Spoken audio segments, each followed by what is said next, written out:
Assalamualaikum warahmatullahi wabarakatuh. Perkenalkan, nama saya Tarisa Rahmadani Ismail dengan NIM 202020 3860202048. Program Studi Ekonomi Syariah Fakultas Ekonomi dan Bisnis Islam Institut Agama Islam Negeri IAIN Parepare. Pada kesempatan kali ini saya membuat video untuk memenuhi tugas ujian akhir semester mata kuliah Manajemen Keuangan Syariah. Baiklah, pada kesempatan kali ini saya akan menjelaskan mengenai perbedaan fungsi manajemen keuangan berdasarkan perspektif konvensional dengan syariah. Nah, untuk yang pertama yang kita bahas yaitu mengenai pengertian dari manajemen keuangan itu sendiri. Nah, manajemen keuangan adalah suatu proses dalam pengaturan aktivitas atau kegiatan dalam suatu organisasi, di mana di dalamnya termasuk kegiatan planning, analisis, dan pengendalian terhadap kegiatan keuangan yang biasanya dilakukan oleh manajer keuangan. Selanjutnya yaitu mengenai perbedaan manajemen keuangan syariah dengan konvensional berdasarkan pengertiannya. Nah, yang pertama yaitu manajemen keuangan syariah ialah kegiatan manajerial keuangan untuk mencapai tujuan dengan memperhatikan kesesuaiannya pada prinsip-prinsip syariah dalam agama Islam. Nah, sedangkan manajemen keuangan konvensional yaitu manajemen keuangan yang tidak berdasarkan perintah atau dalil apapun, sehingga tujuan utamanya adalah meraih keuntungan dengan sebanyak-banyaknya. Nah, tentunya berbeda dengan keuangan syariah. Selanjutnya yaitu fungsi manajemen keuangan syariah dengan konvensional dilihat dari pengertiannya. Yang pertama yaitu fungsi keputusan investasi.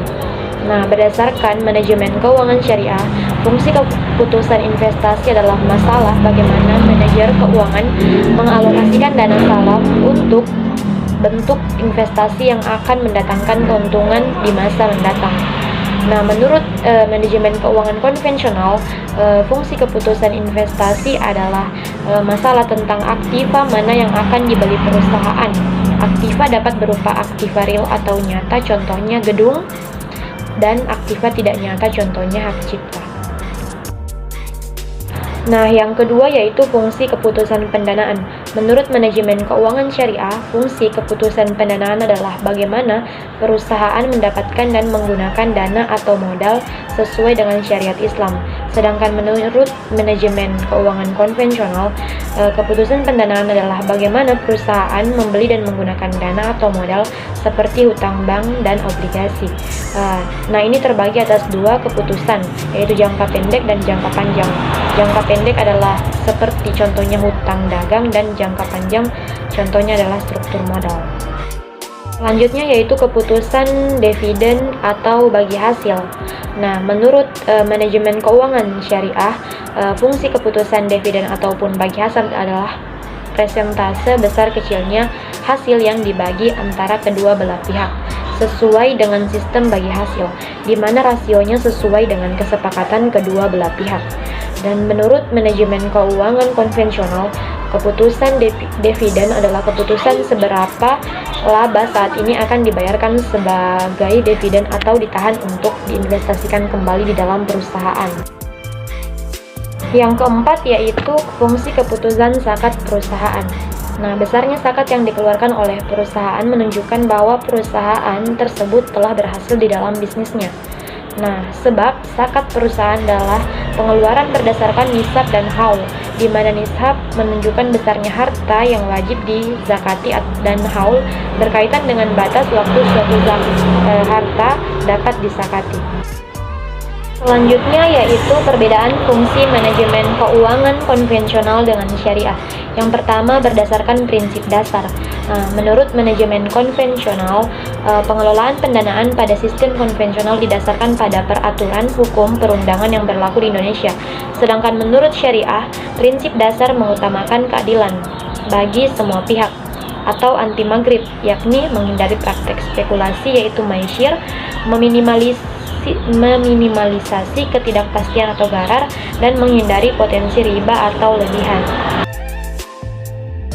Perbedaan yang kedua yaitu berdasarkan tujuannya. Nah, menurut manajemen keuangan konvensional, memiliki tujuan hanya untuk meraih return setinggi-tingginya.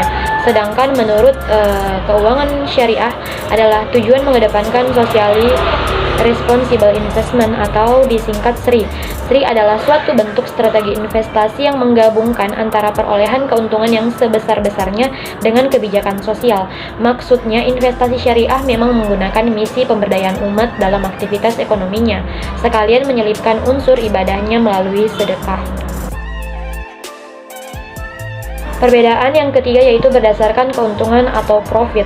Nah, berdasarkan keuangan konvensional, sistem konvensional mendapatkan keuntungan yang dihasilkan dari besarnya bunga atau produk yang ditawarkan guna mendapatkan keuntungan sebanyak-banyaknya. Nah, menurut keuangan syariah tetap mengedepankan prinsip bagi hasil atau profit loss sharing. Rasio bagi hasil merupakan kesepakatan antar kedua belah pihak. Perbedaan yang keempat yaitu berdasarkan kesepakatan. Nah, menurut keuangan konvensional, pada fungsi manajemen konvensional hanya menekankan kesepakatan tanpa jelas aturan halal dan haramnya. Sedangkan menurut syariah, menjalankan suatu fungsi mesti menggunakan akad yang meliputi akad kerjasama atau musyarakah, sewa-menyewa, ataupun mudharabah. Selanjutnya yaitu contoh bentuk internalisasi nilai-nilai Islami pada implementasi fungsi manajemen keuangan syariah. Yang pertama, fungsi investasi. Nah, contoh dari internalisasi nilai-nilai Islami pada implementasi fungsi keputusan investasi, salah satunya adalah reksadana syariah. Reksadana syariah merupakan salah satu wadah investasi kolektif yang dikelola oleh manajer investasi dengan cara menginvestasikan dana kelolaan ke efek syariah berupa saham syariah, suku, dan instrumen lainnya. Yang kedua yaitu fungsi pendanaan. Contoh dari internalisasi nilai-nilai Islami pada implementasi fungsi keputusan pendanaan yaitu yang pertama berupa perolehan dana, di mana dilakukan dengan memperoleh dana harus sesuai dengan syariat Islam. Dana didapatkan lembaga keuangan syariah dari nasabah harus menggunakan akad mudharabah, murabaha, musyarakah, salam, istisna, ijarah, dan lain-lain. Nah, yang kedua berupa penggunaan dana, di mana penggunaan dana dalam manajemen keuangan berbasis syariah harus jelas tujuannya, tidak boleh digunakan untuk sesuatu yang menyimpang dari syariat Islam. Yang ketiga yaitu fungsi bagi hasil atau dividen.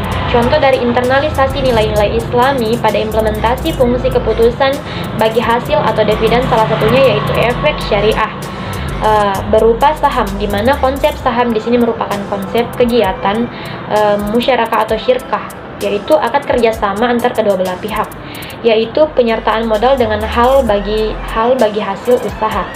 Dalam konsep ini, saham tidak bertentangan dengan prinsip-prinsip syariah, karena saham merupakan bukti penyertaan modal dari investor kepada perusahaan. Nah, yang keempat atau yang terakhir yaitu fungsi zakat perusahaan.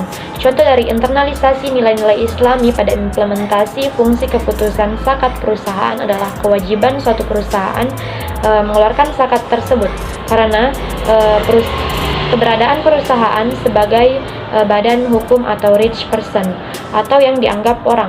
Menurut ulama, zakat perusahaan dianalogikan kepada zakat perdagangan, maka pola perhitungan, nishab, dan syarat lainnya juga mengacu pada zakat perdagangan. Nah, baik teman-teman, sekian penjelasan dari saya. Mohon maaf jika ada kekeliruan. Akhir kata, wassalamualaikum warahmatullahi wabarakatuh.